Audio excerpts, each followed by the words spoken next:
Someone comes to work with a teacher not because the teacher has answers, but because the teacher has interesting questions. The fact is, the real answer for each person is in their own nervous system, in their own belief system and way of being in the world. You don't have another person's answers.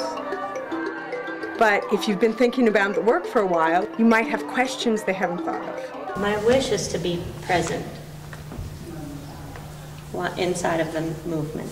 We talked about, well, what does that mean? And I thought not just to be present, but to grow up inside of the movement.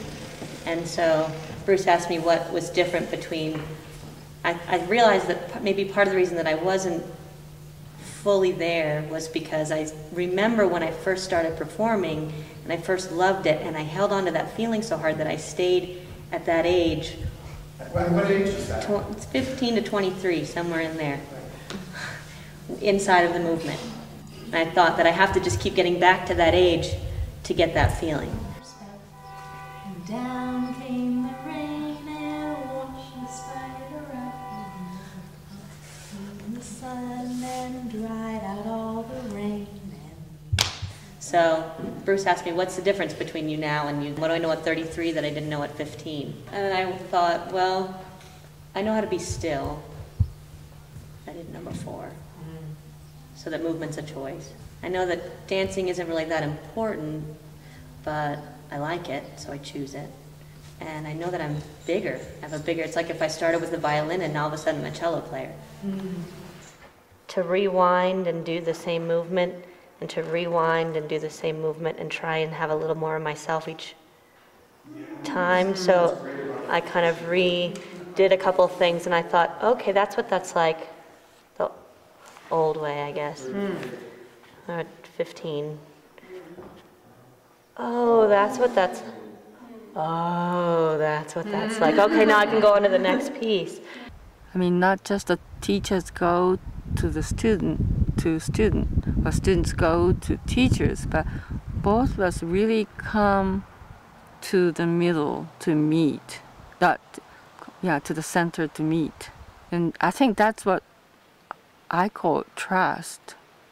Be with the person and connect, not just from me to the student, but to create the environment that the student can understand me too.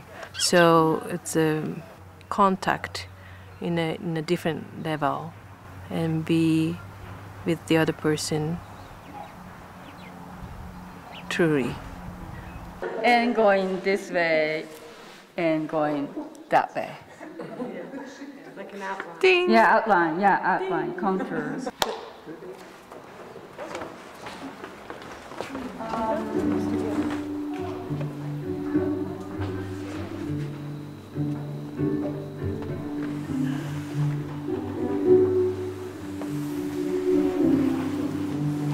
There is so much of loving care that emerges, and this is blush.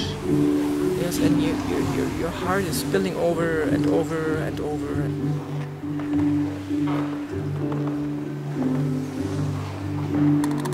When Gabi, she is the one who is from Germany and we're traveling together, did that with me, I really started weeping and weeping and weeping. I couldn't stop. And then, you know, it got deeper and deeper and deeper. And in the morning when I woke up, I was really exhausted, but in a nice way. You know, because very often during the day or your daily walk, you just hold things back.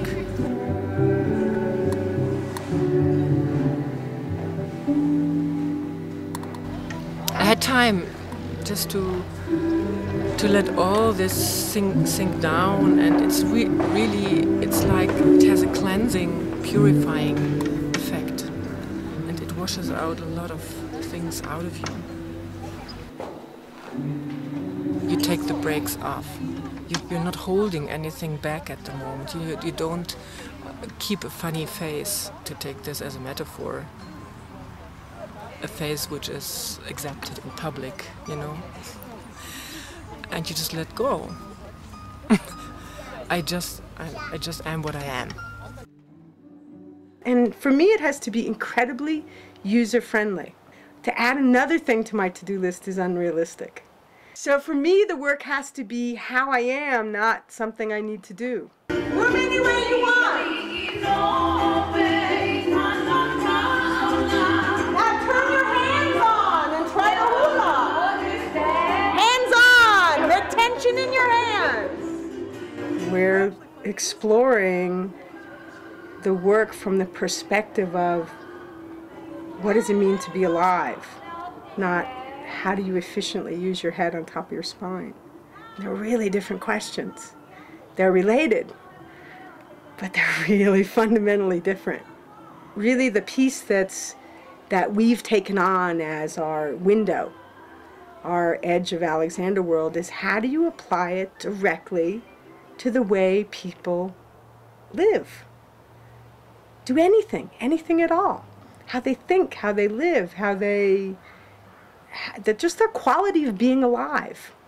That kind of basic essence. And I think that's the perspective that this particular team and the Alliance in general, worldwide, that's the perspective we teach from.